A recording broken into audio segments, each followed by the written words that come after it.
তাহিরা কিবরিয়া স্বাগত জানাচ্ছি ভিওএ 16 নির্বাচন পর্বে। আজ আমেরিকায় 2012 সালের প্রেসিডেন্ট নির্বাচন। দ্য শিকাগো ট্রিবিউন বলছে বারাক ওবামা এবং গভর্নর রমনি শেষ মুহূর্ত পর্যন্ত নিজেদের কর্মসূচি ভোটারদের কাছে তুলে ধরেন। যে রাজ্যগুলোতে ভোটাররা নিশ্চিত নন সেরকম 3টি রাজ্যে প্রেসিডেন্ট ওবামা এবং 4টি রাজ্যে গভর্নর রমনি শেষ মুহূর্ত পর্যন্ত প্রচার অভিযান চালান। তবে জাতীয় সমীক্ষায় দেখা যাচ্ছে যে প্রায় দুজনই সমান অবস্থানে রয়েছেন।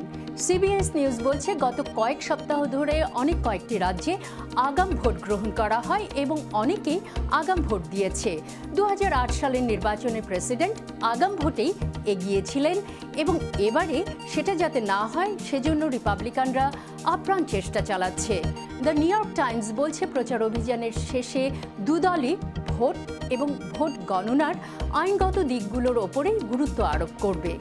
আজ এ পর্যন্তই। ভিওএ 16 নির্বাচন পর্বে আবার দেখা হবে।